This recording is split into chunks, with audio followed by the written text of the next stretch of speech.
So the UK is currently the head of the G7 group. That's the world's most economically advanced countries. And the UK currently chairs the G7 group. Our Chancellor, who does our economy, called Chancellor of the Exchequer, his name's Rishi Sunak. He put out this video saying that what they want to do is bring in this thing called the central banking digital currency. They want to replace fiat paper money with digital money as a competitor to Bitcoin and crypto money, right? But instead of being decentralized currency, it will be controlled by a government. It's digital currency, but controlled centrally through the banks, Bank of England. So instead of having a bank account with whatever, HSBC or Bank of America, you'll have a bank account directly with, in the American context, with the Fed. In the UK, directly with the Bank of England. You have a personal bank account, and you're given digital money in that bank account. These are called central banking digital currencies. The Chancellor of the Exchequer in the UK has already announced their intention to do this as the G7 group. And these, if you look up... this sounds terrifying. If you look up the Telegraph newspaper... Central bank digital currency, is that the one down below? Digital currency should be programmable. See that one there? Yeah? Now what they're doing is they're saying, you know, everyone knows that with inflation at over 5%, it's now 5.4%, right? Our fiat money, the paper money, is increasingly becoming worthless, and we're headed towards a big disaster. The Fed wants to raise interest rates.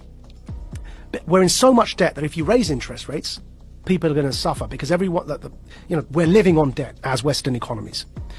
So they realize that this kind of the lifespan of paper money is fast coming to an end because of the 2008 economic crash in particular.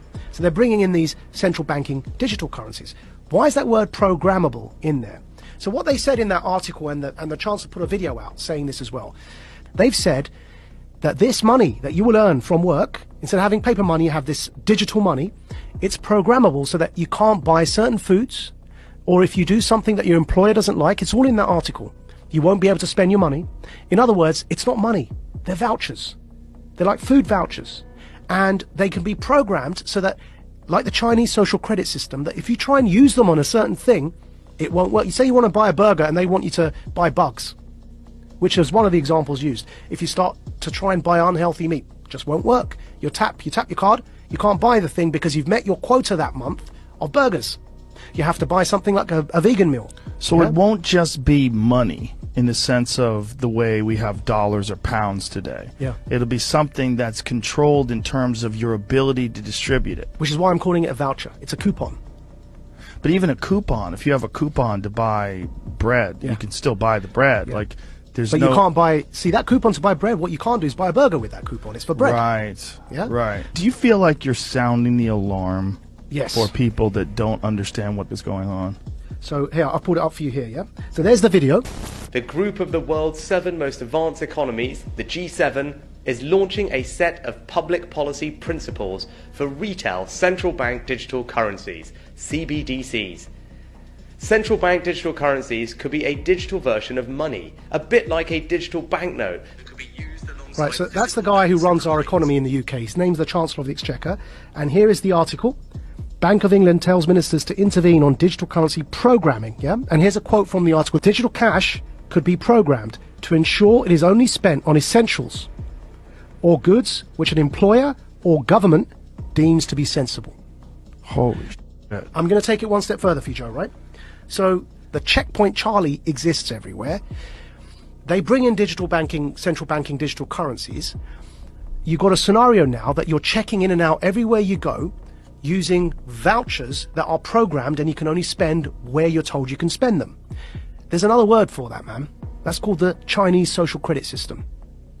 So what they are telling us, and when I say they, who's they? People in power. That's the head of our economy, the Chancellor of the Exchequer, second most powerful person other than the Prime Minister and maybe the Foreign Secretary in the UK, right? He's telling us, I just played it there for you, he's telling us that's what he, as the UK, the head of the G7, want to bring in for the G7.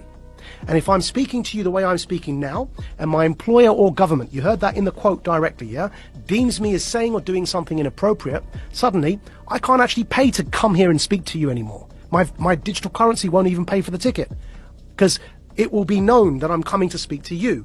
Sorry, your vouchers don't allow you to purchase that ticket to go and speak to Joe. And this is where we get into the kind of censorship that we see in social media that is not, you can't have that kind of censorship with the First Amendment in normal discourse. But you can have that kind of censorship if you've developed a digital platform that distributes information, but it's a private company. Yeah. So think about what money is, where you can spend it on whatever you want, versus this digital currency, which is essentially controlled in a sense. Yeah. Like you have free speech on Twitter, but you really don't. Yeah. Because if you go too far or you talk about something that they don't find appropriate, they'll just ban your account.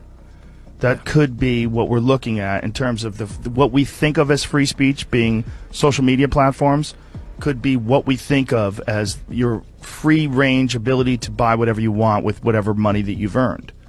So what's going on here, right? What's going on here is, with this central banking digital currency, if you get to that situation where you end up with the Chinese social credit system in the West, why would anyone want to do that, right? I believe we're in a moment of the Gutenberg press. Go back to when the printing press was invented. Technology disrupts power structures. It always has. Printing and its invention was a new technology. What happened when they invented the printing press? The power structures who up until that point were reading the Bible for you and were telling you that you've got to pay this priest X amount of favors and he'll forgive you your sins.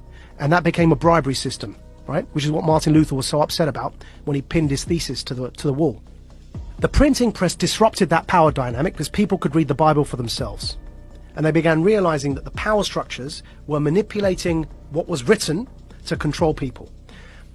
Now, nobody in hindsight is going to argue that